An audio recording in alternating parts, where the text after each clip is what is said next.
Hey bro, I figure the fact that I have Shadowplay, I might as well record for you because you can record on the desktop too. It's not just in game. So, if you go, I don't know if you have the GeForce Experience installed, but if you don't, you can go to the Nvidia website. I'm sure they have it. It might come with the driver disk for your card too, for your video card. I'm not sure though. Um, you're gonna open that up. So I'll show you. Just double click it. I got Hitman Absolution. Haven't played it yet, so I'll just see how that works. Open this up. Come up in the right hand corner here and hit Shadow Play.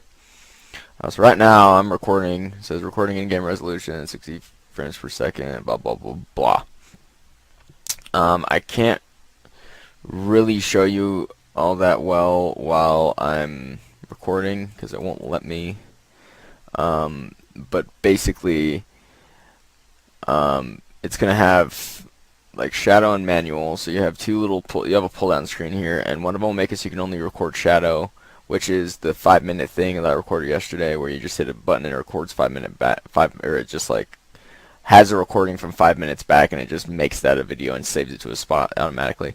And you can set that up to like 20 minutes or something, but you can see 5 minutes is already 1.9 gigs, which is quite a bit of memory. Yeah, the 5 minute video uploading to Facebook took a while, but anyways. So you have and then you can do manual. So I have two different macros on my keyboard. One of them does the shadow, one of them does manual. So last night I did a shadow and I recorded it back, and then immediately I started the manual one, and that's how I can make the second video, so that I could like put them together or whatever. So you can click the mode. You can make it so it's only shadow, only manual, or both. I have it on both just because it's easier if you have two different macroed keys. Then it doesn't really matter if both of them are on. And then there's the shadow time, so you can set it, like I said, from 1 minute all the way up to 20 minutes. Quality, there's high, medium, low. I use high, but I mean it creates a lot of data. But I mean I don't care. I have a 2 TB hard drive that it's saving to, so I don't really give a crap. And then there's in-game audio and microphone, so you can either use just in-game or in-game and microphone. Which obviously, if you're doing commentating or something like I'm doing right now, you want to do in-game and microphone. Yeah, so you'll see this is the basic commands here. So I'll go into the Shadow Play settings here. So you have camera. If you wanted to use your camera, your webcam, you could, I guess. I don't really see a point if you're just trying to do commentating or whatever. I guess you could. Status indicator, which that is going to, you can't see it, but up in the corner up here is where I have it set. I have a little thing that tells me that it's recording, and then a little thing that tells me it's also recording my microphone.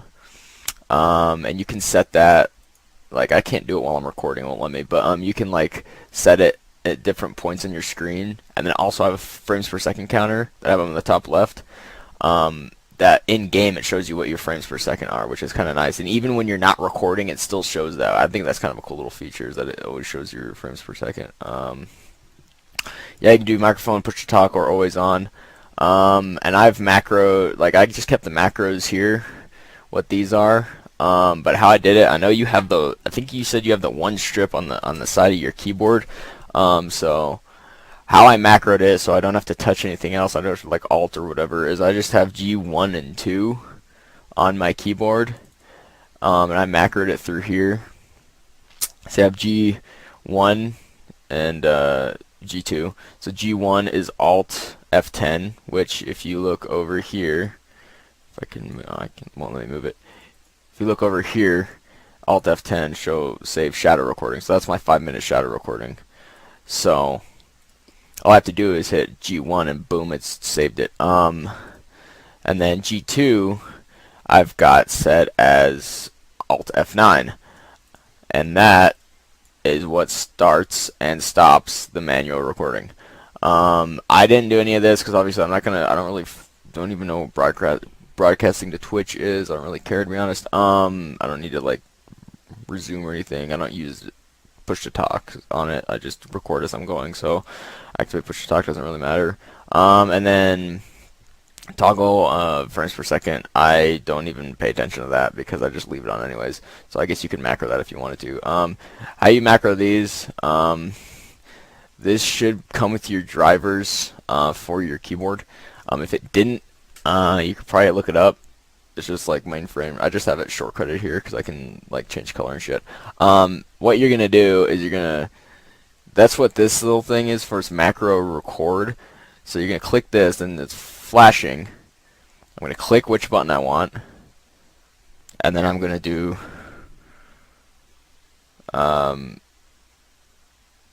let's see, I'm going to do right Alt F10. I'm not going to do that right now. I'm thinking about it because that is going to do a shadow play on this recording, and I don't really feel like doing that.